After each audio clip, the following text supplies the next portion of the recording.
आज के दौर में पूरी दुनिया में ठगी, बेईमानी, भ्रष्टाचार बढ़ता जा रहा है। हर जगह ठगी बेईमानी का बोलबाला है। बिना रिश्वत के, बिना ठगी बेईमानी के लोग कमाई करना भूल गए हैं। हर इंसान यही सोचता है कि अगर मैं ठगी बेईमानी नहीं करूँगा तो मेरी कुलों का या मेरा भरण पोषण कैसे होगा। हमारे धर्मों में ये साफ लिखा है, साफ बताया है, ठगी, बेईमानी, भ्रष्टाचार कभी नहीं करना चाहिए। मेहनत, हक, हलाल, कड़ा परिश्रम करके खाना चाहिए। सबसे पहले आपको धर्मों की बात सुनाते हैं। हमने सभी धर्मों को पढ़ा है, नॉन मेडिकल के स्टूडेंट हैं और साइंस को मानते हैं। तो धर्मानुसार क्या कहते हैं धर्म, कैसी कमाई करना चाहिए। हमारे हिंदू धर्म में साफ लिखा है, कड़ा परिश्रम करके खाओ और ईश्वर की भक्ति करो। क्योंकि हमारे हिंदू धर्म में जो अवतार हुए, श्री राम, श्री कृष्ण जी, वो महाराजा भी थे। जब वो गुरुकुल में रहे, गुरुकुल में रहते हुए उन्होंने खेती बाड़ी की, पशुओं का चराया, बन बन से लकड़ियां बींद के लाए, गुरु जी और गुरु मां के लिए भोजन बनाया। इसलिए उन्होंने लिखा कि आपको कर्मयोगी होना चाहिए और ईश्वर की भक्ति करना चाहिए। इसलिए हिंदू धर्म में लिखा है, मेहनत की करके खाओ और ईश्वर की भक्ति करो। इस्लाम धर्म में क्या लिखा है? इस्लाम धर्म के पैगंबर मोहम्मद साहब सारी जिंदगी करके खाया। इसलिए उन्होंने लिखा, हक हलाल की रोजी रोटी खाओ और अल्लाह की इबादत किया करो। यही बात सिख धर्म के 10 गुरु साहबान हुए, उन्होंने भी कहा। सभी गुरु साहबानों ने सारी जिंदगी कर्मठता से, पूरे हिम्मत से, मेहनत से, लगन से कर्म करके खाया। तो उन्होंने लिखा, दशानों कीर्त करो और वाहिगुरु का नाम जपा करो। ईसाई धर्म के पैगंबर ईसा मसीह सारी जिंदगी करके खाया। इसलिए उन्होंने लिखा, हार्ड वर्क करो और गॉड्स प्रेयर किया करो। ठगी, बेईमानी, भ्रष्टाचार किसी भी धर्म में लागू नहीं है। हर धर्म में ठगी, बेईमानी, भ्रष्टाचार को पाप, गुनाह, हराम की कमाई बताया गया है। पर आज के दौर में लोभ लालच ने कैंसर की तरह जड़ें फैला ली हैं, बल्कि उससे भी भयानक। हर इंसान दूसरे इंसान को बेवकूफ बना के उसका धन छीनना चाहता है। कोई बेईमानी करता है, कोई रिश्वतखोरी करता है, कोई मीठा प्यारा होके लोगों का हक मार लेता है। तो धर्मानुसार ये गुनाह है, ये पाप है। पुरातन समय की बात है, 4 दोस्त थे, लेकिन चारों के चारों ठग थे, डाकू थे। तो एक अलग जगह पे चले गए। कई दिन सफर किया, रात सफर किया, वहां पहुंचे और उन्होंने डाका डाला। बहुत बड़ी रकम मिली, हीरे जवाहरात, सोना, चांदी। उसे लेके वो वापिस चलने लगे। एक दिन चले, अगली रात, अगला दिन चले, तो खाने का सामान खत्म हो गया। उनमें से 2 लोगों ने कहा, आप खजाने की रक्षा कीजिए और हम पास में शहर है, वहां से सबके लिए भोजन लेके आते हैं। तो 2 लोग खजाने के पास रुक गए और 2 लोग शहर से भोजन लेने चले गए। अब जो दो लोग खजाने के पास थे, उन्होंने आपस में बातचीत की। कहने लगे, यार खजाना बहुत बड़ा है, लेकिन अगर इसके 4 हिस्से करेंगे तो बहुत थोड़ा थोड़ा खजाना आएगा। क्यों ना ऐसा हो कि इसके 2 हिस्से कर दें। दूसरा कहने लगा, यह कैसे संभव है, यह कैसे हो सकता है। तो पहला कहने लगा, बड़ा ही आसान काम है। जो भोजन लेने गए हैं उनका अपने इंतजाम कर लेते हैं। तो जो खजाने के पास थे उन्होंने आपस में सलाह की और पहरा देने लगे खजाने का। शहर में जो 2 लोग भोजन करने गए थे, उन्होंने भोजन किया। भोजन करने के बाद उनके दिलो दिमाग में भी वही बात आई। एक कहने लगा, यार खजाना बहुत बड़ा है, बहुत माल मिला है, लेकिन अगर इसके 4 हिस्से करेंगे थोड़ा थोड़ा हिस्से में आएगा। तो उन्होंने आपस में सलाह की, कहने लगे अपने उनका इंतजाम करते हैं। तो वो खाना खा के वापस जंगल में आ गए। अपने दोस्तों को कहने लगे, लो भाई हम आपके लिए भोजन लाए हैं, आप आराम से बैठ के भोजन कीजिए। तो दोनों दोस्त खड़े हो गए सामने और कहने लगे, यहाँ रख दीजिए। और जैसे वो भोजन रखने लगे, उन्होंने तलवार तो हाथ में थी, झटके से तलवार चलाई, दोनों के सर कलम कर दिए, धड़ से सर अलग कर दिए। कहने लगे, क्यों, अब खजाना आधा आधा हो गया, मिल बांट के खाएंगे, बहुत बड़ा खजाना है, पर अभी खाइए तो सही भोजन, पता चलेगा। दरअसल जो खाना खा के चले थे, उन्होंने भोजन में विष मिला दिया था, जहर मिला दिया। तो वो दोनों खाना खाने लगे कि पहले खाना खाते हैं, फिर खजाना बांटेंगे और चले जाएंगे। अब खाना खाते गए और थोड़ी देर में लमलेट हो गए, क्योंकि उनकी मौत हो गई, जहर खा लिया। तो वो खजाना वहीं पड़ा रहा और चारों की मौत हो गई।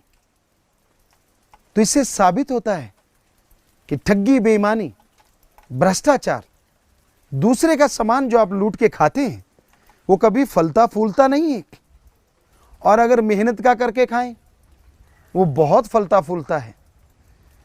हमने खुद देखा है। शास्त्रनाम जी दाता रहबर, शाह मस्तान जी दाता रहबर की कृपा से जिस घर में जन्म हुआ हमारे पूज्य पिताजी, वो बहुत हक हलाल की खाने वाले थे। हक हलाल का भोजन खाते, ठगी, बेईमानी, भ्रष्टाचार से बहुत गुरेज करते थे। सबको यही शिक्षा देते कि मेहनत की करके खाना चाहिए। और जैसे मेहनत की करके खाते, कोई चंद रुपए भी उनके खाने की कोशिश करता तो वो पैसा उनके कभी हजम नहीं हुआ। कभी कोई बीमार पड़ जाता, कभी किसी का पशुधन खत्म हो जाता। तो इस तरह मेहनत की कमाई करते हैं आप, आपके घर में फलती फूलती है, अगर कोई उसको लूटता है तो उसके हजम नहीं होती। ऐसी एक और बात हम आपको सुनाते हैं। एक बादशाह था, वो करके खाता था, मेहनत, हक हलाल, कड़ा परिश्रम, बहुत रियायत, सुखी थी। उनका खुद का एक नौकर था और वो नौकर बादशाह का अपना नौकर था। राज्य के खजाने में से बादशाह उसे तनख्वाह नहीं देता था। बादशाह खुद कमाई करता, खुद भोजन करता और कुछ भोजन बचता नौकर को देता, तनख्वाह भी देता। तो जो नौकर था वो दूर दराज इलाके से आया हुआ था। उसके पास एक संदेश आया, पैगाम आया कि भाई तेरी लड़की की शादी है, तू ऐसा कर, अपने बादशाह से बहुत से पैसे ले आ, पैसे लेके आ ताकि बेटी की शादी बढ़िया तरीके से हो जाए। तो ये बात सुन के वो नौकर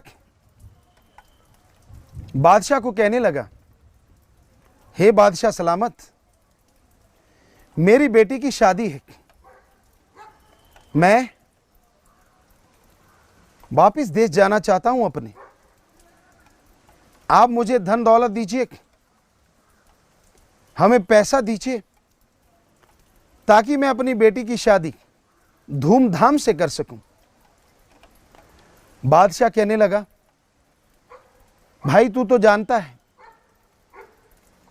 मैं मेहनत की करके खाने वाला हूं, हक हलाल की रोजी रोटी खाता हूं, तेरी तनख्वाह कई महीनों की बाकी है और मेरे पास मेरा पर्सनल खजाना नहीं, फिर भी तुझे मैं कुछ अशरफियां दूंगा। 2 अशरफियां दी, ये 2 अशरफियां ले जा, शादी धूमधाम से हो, ओम हरि अल्लाह से मैं इबादत करूंगा, भक्ति करूंगा, पर याद रखना ये मेरी हक हलाल कड़ी मेहनत की कमाई है, ये फलेगी फूलेगी। नौकर चुप रहा, क्योंकि बादशाह के सामने नौकर क्या बोल सकता है। नौकर ने पैसा लिया, 2 अशरफियां ली, उनको नमस्कार किया और अपने घर को चल दिए। घोड़े पे जा रहा था, रास्ते में एक मुकाम आया, जगह आई, अनार बहुत थे। उस नौकर ने सोचा और तो सामान क्या करना है, अनार ले चलते हैं।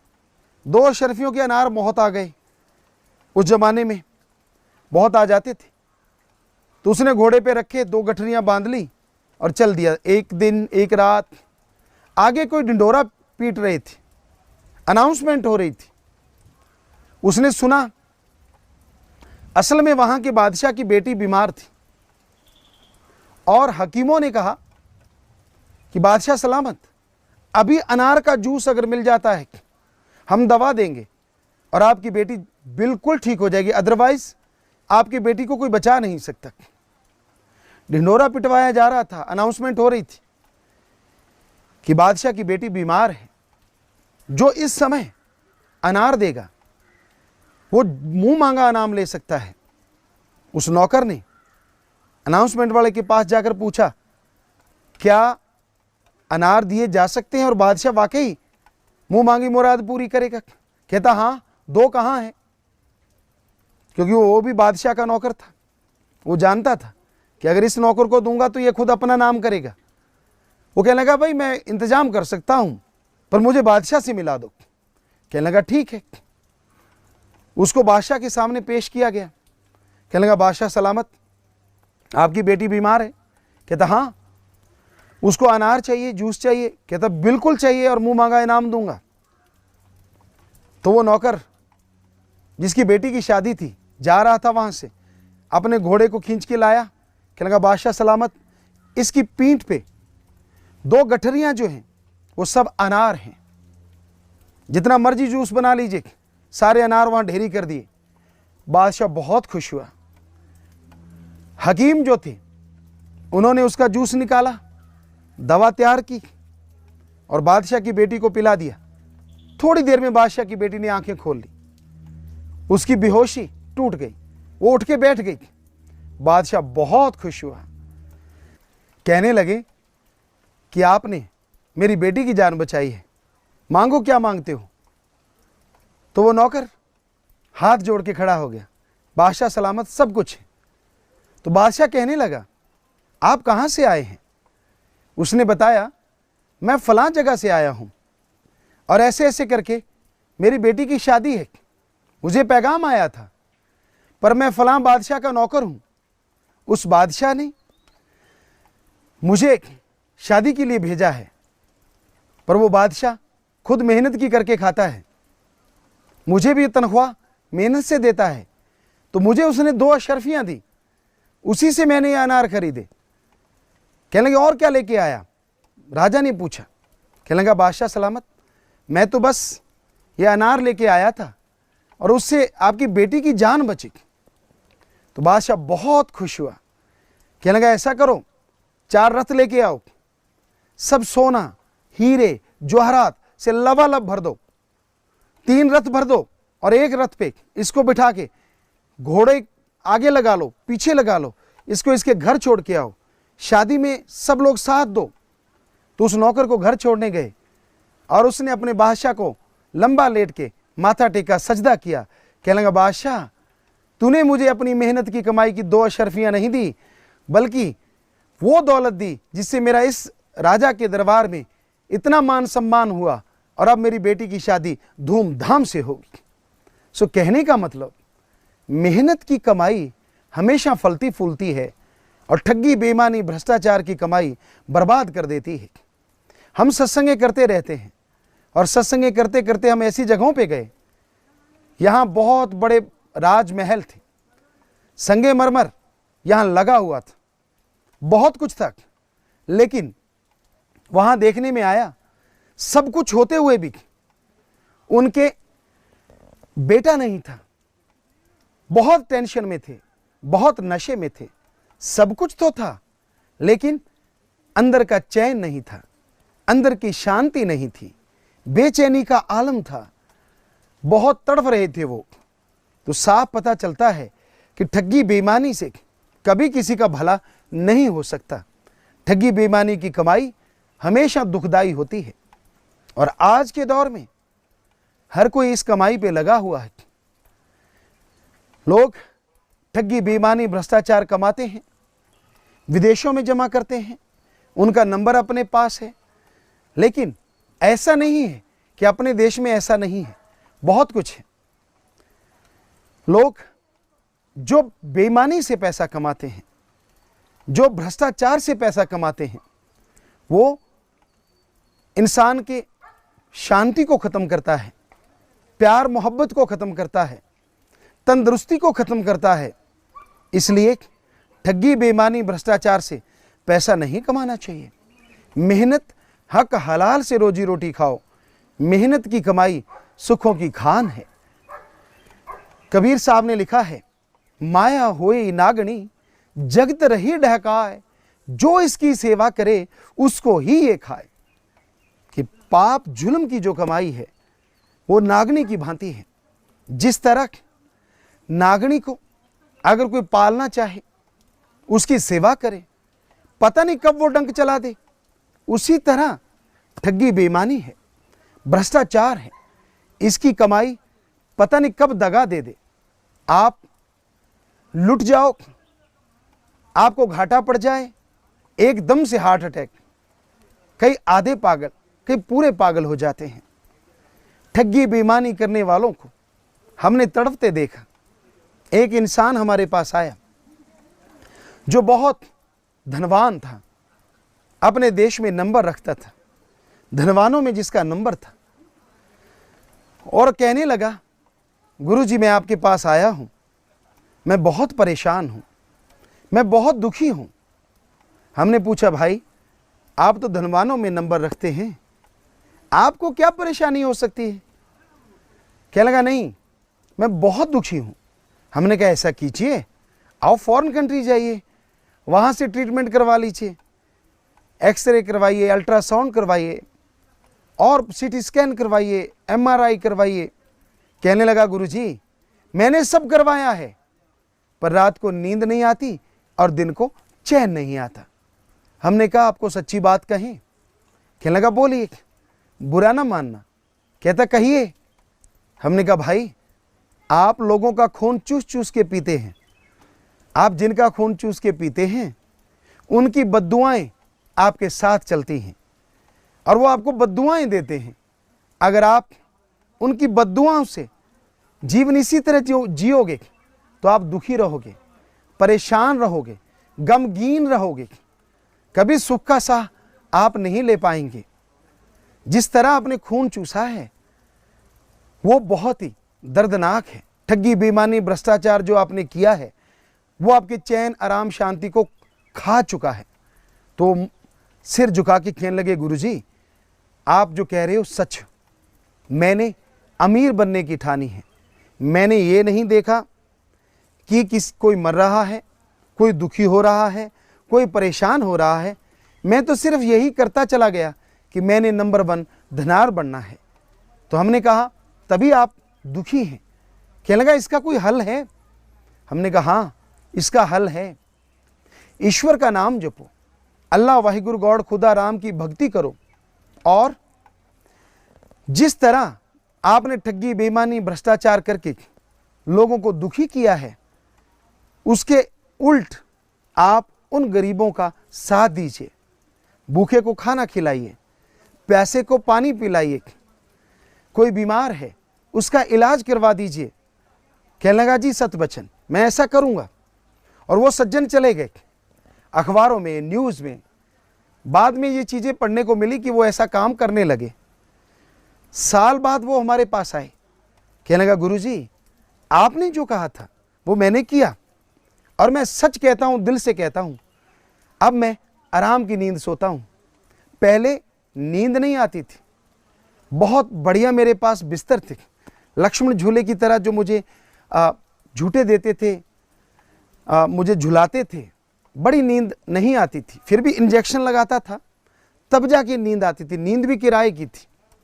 और जब से मैंने दीन दुखियों की मदद करना शुरू किया है, सबका भला करना शुरू किया है, तब से आराम की नींद सोता हूँ और चैन की नींद सोता हूँ।